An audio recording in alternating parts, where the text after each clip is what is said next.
মাটিতে দাঁড়িয়ে আছি, এই সময়টি কিন্তু বইমেলায় আসার জন্য বইপ্রেমীদের সবচেয়ে সুন্দর সময়। এই যে স্টলগুলো রয়েছে, প্যাভিলিয়নগুলো রয়েছে, 10 দিনে তারা পরিপূর্ণভাবে তাদের যে আয়োজন সেগুলোর পসরা সাজিয়ে কিন্তু বসেছেন। এই পসরায় রয়েছে যেমন বাংলা বই, তেমনি রয়েছে এই সাহিত্যের বিভিন্ন সাহিত্য থেকে আসা বাংলা ভাষায় অনুবাদ করা বইও আজকে আমাদের বিষয়টি রয়েছে বাংলাদেশে যে অনুবাদ সাহিত্য, সেই অনুবাদ সাহিত্য কতটা অবদান রাখছে আমাদের পুরো বাংলা সাহিত্যে, এবং বিভিন্ন ভাষা থেকে যে মূল যে বইগুলো রয়েছে, অর্থাৎ যে গুরুত্বপূর্ণ বইগুলো রয়েছে, যেগুলো বিশ্ব সাহিত্যের ইতিহাসে একটি মাইল ফলক হয়ে রয়েছে, সেই সাহিত্যগুলোও যাতে বাংলাদেশি পাঠক, এই সাহিত্যের যারা আগ্রহী রয়েছেন, বিভিন্ন দেশের সংস্কৃতি, বিভিন্ন দেশের যে চিন্তা, বিভিন্ন সংস্কৃতির যে উপজীব্য নিয়ে যে মাইল ফলকগুলো রয়েছে, যে উপন্যাসগুলো রয়েছে, যে গল্পগুলো রয়েছে, যে কবিতাগুলো রয়েছে, যে ছোট গল্পগুলো রয়েছে, সেই গল্পগুলো পড়তে যারা আগ্রহী তারাও কিন্তু এই অনুবাদ সাহিত্যের মাধ্যমে তাদের জানার জায়গাগুলো প্রসারিত করতে পারছেন। কিন্তু কথা হচ্ছে, এই যে অনুবাদ হয়ে আসছে বিভিন্ন ভাষা থেকে বা বাংলা ভাষা থেকে অনুবাদ হয়ে যাচ্ছে, এই সাহিত্যে কাজ করছেন কারা? এই যে জায়গায় রয়েছে, এখানে কিন্তু একটি বড় ধারা তৈরি হয়েছে বাংলাদেশে। সব বিশ্বের অন্যান্য সাহিত্যের মতো অনুবাদ সাহিত্য বাংলাদেশেও একটি বড় জায়গা জুড়ে রয়েছে। এটি শুরু কোথায়? একটু যদি পিছনে ফিরে তাকাই তাহলে এটি শুরু আমরা দেখতে পাবো সেই ব্রিটিশ আমলেরও আগে, অর্থাৎ 1800 বা 1900 সালের দিকে প্রথম বাংলা ভাষায় সাহিত্য কিন্তু অনুদিত হতে শুরু করেছে। তার একদম প্রথম দিককার যদি অনুবাদকদের কথা বলি তাহলে আপনাদের নিশ্চয়ই মনে পড়বে কাদের কথা বলছি। রাজা রামমোহন রায় বা ঈশ্বরচন্দ্র বিদ্যাসাগরকে আমরা দেখেছি বিভিন্ন ভাষা থেকে তারা সাহিত্যে বাংলায় নিয়ে এসেছেন সেই সুন্দর সুন্দর লেখাগুলো, যেগুলো বাংলা ভাষাভাষীরা জানতে পেরেছে, পড়তে পেরেছে। কিন্তু সেই সময় কী ধরনের সাহিত্য অনুবাদ হয়েছে? সেই সময় কিন্তু অনুবাদ হয়েছে মূলত ধর্মগ্রন্থ জাতীয় যে সাহিত্যগুলো, সেইগুলোই কিন্তু এসেছে অনুবাদ হয়ে, অথবা আমরা যেগুলো উপদেশমূলক সাহিত্য বলি সেইগুলোই কিন্তু অনুদিত হয়েছে। কিন্তু এরপরে যদি আমরা একটু চোখ রাখি ব্রিটিশ আমলের দিকে, অর্থাৎ তখন কিন্তু চলে এসেছেন রবীন্দ্রনাথ, নজরুল এবং আরও অনেকে। আমরা যেটি বলি যে ওই সময় বাংলা সাহিত্য যে উচ্চ স্থানে গিয়েছে, সেই সময় কিন্তু বিভিন্ন শাখায় কাজ হয়েছে বাংলা সাহিত্যের। সেই জায়গায় সেই সময় কিন্তু আমরা দেখেছি বিশ্ব সাহিত্যের সাথে পরিচয় করিয়ে দিতে এই যে যারা রয়েছেন আমাদের গুণীজনেরা, আমাদের অগ্রজরা, তারা কিন্তু বিভিন্ন ভাষা থেকে সাহিত্যের অনুবাদ করেছেন এবং বাংলা ভাষাকে সমৃদ্ধ করেছেন। অনুবাদ সাহিত্য কি করেন? অনুবাদ সাহিত্যের গতি প্রকৃতি কোন দিকে? অনুবাদ সাহিত্য কেন আমাদের জন্য গুরুত্বপূর্ণ? বাংলা ভাষা যদি বিশ্ব দরবারে নিয়ে যেতে হয়, বাংলা সাহিত্যকে বিশ্ব দরবারে নিয়ে যেতে হয়, তাহলে বিভিন্ন ভাষায় তো অনুবাদ করতে হবে। তাহলেই না বিভিন্ন ভাষাভাষী মানুষ বাংলা সাহিত্যের যে রস, যে আস্বাদ, যে উপকরণ রয়েছে সেগুলো তারা আস্বাদন করতে পারবেন, তাই না?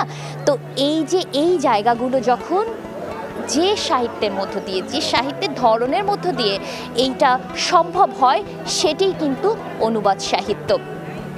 আমরা যেটি বলছি সেটি হচ্ছে যে এখন যদি বলা হয় যে বাংলা সাহিত্যের এই অনুবাদের ধারাটা কিভাবে এসেছে, বাংলাদেশের জন্মের পরে আসলে কতটা এগিয়েছে এই অনুবাদ সাহিত্য। বাংলাদেশের জন্মের পরে কিন্তু আমরা অনুবাদ সাহিত্যকে বেশ একটি বড় লম্ফ দিতে দেখেছি। অর্থাৎ বিষয়টি এরকম যে বিভিন্ন ভাষা থেকে তখন কিন্তু আমরা খুব দ্রুত দেখেছি সাহিত্যগুলো অনুবাদ হতে। অর্থাৎ ওই সময়ের যে সাহিত্যগুলো অনুবাদ হয়েছে, অনেক সাহিত্য অনুবাদ হয়েছে যেটি হচ্ছে রুশ ভাষার, অনেক সাহিত্য অনুবাদ হয়েছে যে এটা ফরাসি ভাষায়, যে অনেক সাহিত্যের অনুবাদ হয়েছে যেগুলো আর অন্যান্য ভাষার। এই পুরো বিষয়টি আমরা যার সাথে আজকে আলোচনা করব, তিনি আমাদের অতি প্রিয়জন। তিনি এই অনুবাদ সাহিত্য নিয়ে কাজ করছেন কয়েক দশক ধরে এবং তিনি বেশ কয়েকটি ভাষায় তার যে পারদর্শিতা, সুন্দর সুন্দর গল্পগুলো যে পছন্দ করে বাংলার লেখকদের জন্য, বাংলা ভাষাভাষী লেখকদের জন্য নিয়ে এসেছেন অনুবাদ সাহিত্যের মাধ্যমে, তিনি হচ্ছেন দিলওয়ার হাসান। দিলওয়ার হাসান আজকে আমাদের সঙ্গে উপস্থিত আছেন এবং তার কাছ থেকে আমরা জেনে নেব যে অনুবাদ সাহিত্যের যে গতি প্রকৃতি, সেই গতি প্রকৃতিগুলো কীরকম। আপনাকে আমন্ত্রণ জানাচ্ছি আজকের অনুষ্ঠানে। কেমন আছেন আপনি? ভালো, খুব ভালো। আপনাকে অনেক ধন্যবাদ। বই মেলার এই যে প্রহর, এই যে সময়, 1 বছর ধরে যে অপেক্ষা, এই অপেক্ষার পরে যখন বই মেলা আসে, এখনকার সময় আর যখন আগে বই মেলা আসতো, যখন আপনারা তরুণ ছিলেন, তখনকার সময় একটু যদি অল্প কথায় বলেন। আগে যখন বইমেলা ছিল তখন এত আড়ম্বর ছিল না, এত এই আলোকবর্তিকা, আলোকমালা এগুলো ছিল না। সামান্য কটা স্টল থাকতো। আপনার বইমেলার যে বাংলা একাডেমির যে মূল ফটক, আপনার যে বর্ধমান হাউস, ওইখানে সেখানে গুটিকত স্টল নিয়ে বইমেলা হতো, কিন্তু উৎসাহ উদ্দীপনার কোনো কমতি থাকতো না। সবাই অতি উৎসাহ উদ্দীপনার সঙ্গে বইমেলায় যেত, আসতো, আড্ডা মারতো এবং বই কিনতো। এখন অনেক আলোকমালা, অনেক বর্ণাঢ্যতা আছে, কিন্তু বই কেনার দিকে ঝোঁকটা অনেকই কম, এবং এইটাই সবচেয়ে বড় পার্থক্য আগের মেলার চাইতে। একটা আন্তরিকতা ছিল এবং সেখানে বই পড়া এবং বই কেনার প্রতি ঝোঁক অনেকটাই ছিল, কিন্তু ক্রমশ বলতে চাচ্ছেন যে যারা বই পড়তে পছন্দ করত কিংবা বই খুঁজতে পছন্দ করত, নতুন লেখকদের বইয়ের প্রতি যাদের আগ্রহ ছিল, তারাই আসলে বইমেলা আসে। আপনি ঠিকই ধরেছেন, তারাই আসলে আসতেন এবং সারা বছর ধরে তারা প্রতীক্ষা করতেন যে কখন বইমেলাটা হবে, কখন নতুন বই বেরোবে, কখন তারা নতুন একজন লেখকের সাথে পরিচিত হবেন। এখন কিন্তু সেই ব্যাপারটা এতটা ওরকম নাই, আছে, কিন্তু ওইরকম উৎসাহ উদ্দীপনাটা হয়তো হারিয়ে গেছে, কারণ সারা পৃথিবীতেই বই পাঠ কমে গেছে। এটারও একটা কারণ। এটা তো রূপান্তর ঘটেছে, কারণ এখন মানুষ ট্যাবে বই পড়ছে, মোবাইলে বই পড়ছে, কিংবা পিডিএফ পড়তে পছন্দ করছে। আমরা যখন একটু দেখেছি যে পিডিএফ আসছে, আমরা বই না কিনে পিডিএফটা পড়তে শুরু করেছি। তো এই রূপান্তরটা আপনার কাছে কেমন লাগে? এই রূপান্তরটা তো অনিবার্য, এটা তো মানে হতোই, কারণ টেকনোলজিক্যাল ডেভেলপমেন্ট শুধু এই ক্ষেত্রে না, সব ক্ষেত্রেই ঘটছে, যে কোনো ক্ষেত্রেই ঘটছে। এই রূপান্তরটা বইয়ের পাঠের ব্যাপারে যে ঘটেছে, সেটা ইতিবাচক বলে আমি মনে করি। কেউ যদি একটি বই ট্যাবে পড়তে পারে, ইন্টারনেট থেকে ডাউনলোড করে পড়তে পারে, পিডিএফ পড়তে পারে, এটা মন্দ কিছু না, কিন্তু এই সুযোগটা সবাই গ্রহণ করছেন না, এবং যারা গ্রহণ করছেন তার ফলেও যে কাগজের যে বই, তার কাটতি অনেকটাই পড়ে যাচ্ছে। এবার আমরা চলে যাব আসলে যে অনুবাদ সাহিত্যে এই পরিবর্তন এসেছে, অনুবাদ সাহিত্যের ধরনেরও অনেক পরিবর্তন এসেছে। এই বিষয়টা নিয়ে আমরা একটু ছোট্ট একটা বিরতি নিব, বিরতি নিয়ে এই আলোচনায় আসছি। দর্শক আমাদের সঙ্গে থাকুন, আমাদের সঙ্গে অতিথি আছেন দিলওয়ার হাসান। আমরা আলোচনা করছি অনুবাদ সাহিত্যের গতি প্রকৃতি নিয়ে, এবং এরপরে তিনি আমাদেরকে জানাবেন তার অভিজ্ঞতা থেকে, তার লেখনীর জায়গা থেকে, তার কাজের জায়গা থেকে বাংলাদেশের অনুবাদ সাহিত্য কোন দিকে ধাবমান হচ্ছে।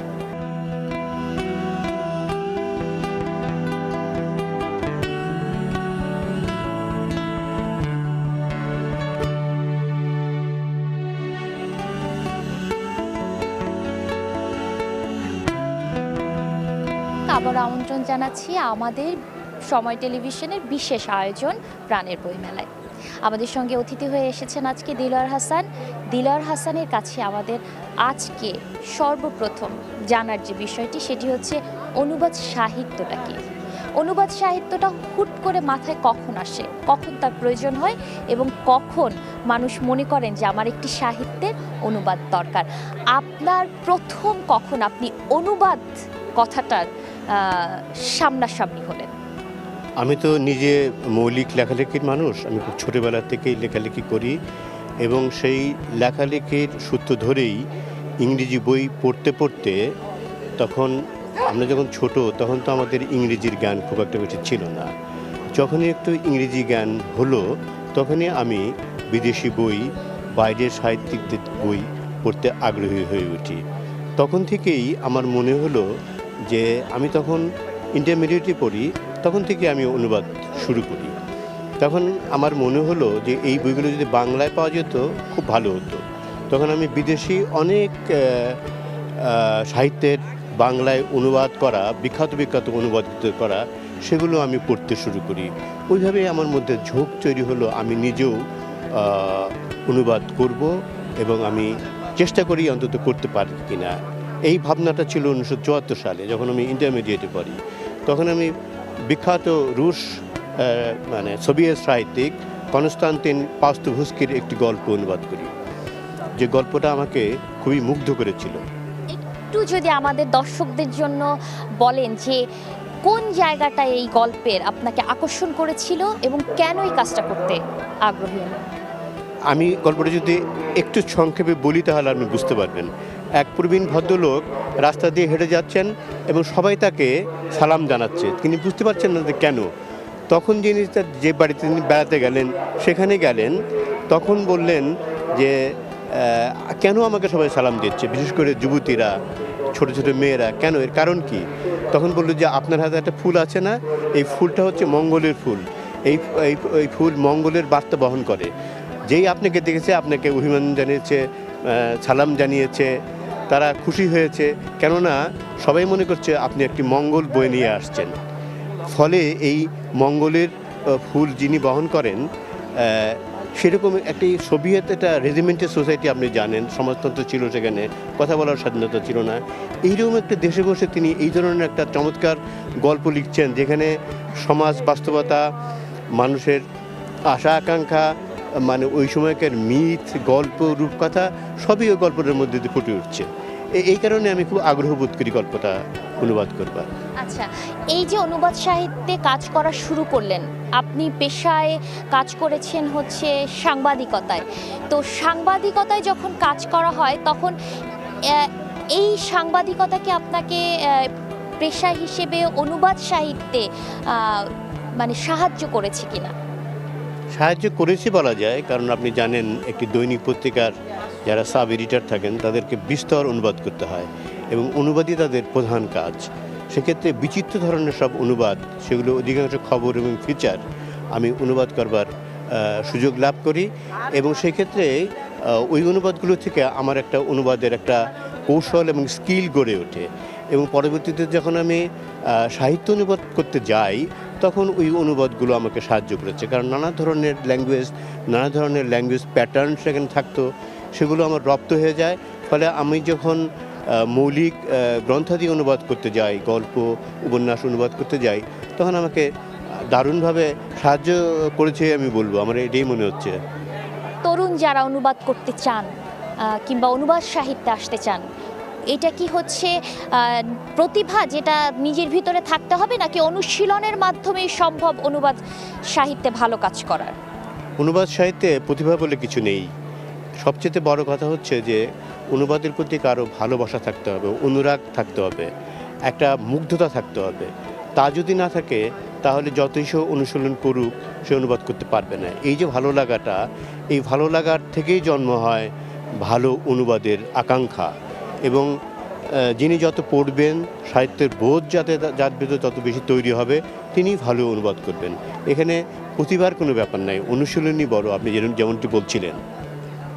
আমরা অনুবাদ সাহিত্যে বাংলাদেশের কম সময় পেরিয়ে আসিনি, অনেকটা সময় পেরিয়েছে। এই অনেকটা সময়ের মধ্যে আপনার নিজের কাজ যদি বাদ দেন তাহলে কার কাজ আপনাকে সবচেয়ে মুগ্ধ করেছে অনুবাদ সাহিত্যের শাখায়? অনুবাদ তো অনেক আগের থেকেই হচ্ছে, সেই শাহ মোহাম্মদ সগিরের আমল থেকে তিনি কোরআন শরীফের অংশ অনুবাদ করেছিলেন, উইলিয়াম কেরি বাইবেল অনুবাদ করেছিলেন। তো অনুবাদের একটা ঐতিহ্য আছে। আমি নিজের সাহিত্যের ছাত্র, এগুলো আমি পড়েছি এবং অনুপ্রাণিত হয়েছি। আমি বললাম, আমি প্রথম একটি উপন্যাস অনুবাদ করি, আলবের্তো মোরাভিয়ার টু উইমেন, দ্বিতীয় বিশ্বযুদ্ধের পটভূমিকায় একটি মর্মান্তিক উপন্যাস, যেটি সারা পৃথিবীতে চমক সৃষ্টি করেছিল, সাড়া ফেলে দিয়েছিল এবং পরে ওটি চলচ্চিত্রায়িত হয়েছিল, যেখানে সোফিয়া লরেন প্রধান চরিত্রে অভিনয় করেছিলেন। তারপরে আমি একজন বিখ্যাত গল্পকারের গল্প অনুবাদ করি, তার নাম হচ্ছে আইজাক বাসেভিচ সিঙ্গার। অত্যন্ত ভিন্ন ধারার এক গল্পকার এবং শক্তিমান এক লেখক, যিনি 1978 সালে নোবেল পুরস্কার পেয়েছিলেন। অতি সম্প্রতি এই বছর মেলাতেই আমি তার আত্মজীবনী লস্ট ইন আমেরিকা, যেটি আমি কেমন করে আমেরিকা হারিয়ে গিয়েছিলাম নাম দিয়ে অনুবাদ করেছি। আমরা ওই দুর্দান্ত কাজটার জন্য অপেক্ষা করছি এবং নিশ্চয়ই দর্শক আগ্রহী হবে। ইতিমধ্যেই বেরিয়ে গেছে, এই কাজটি মেলায় পাওয়া যাচ্ছে, বেঙ্গল বুকসের স্টল মানে প্যাভিলিয়নে আপনারা পাবেন বইটি, আমি কেমন করে আমেরিকা হারিয়ে গিয়েছিলাম।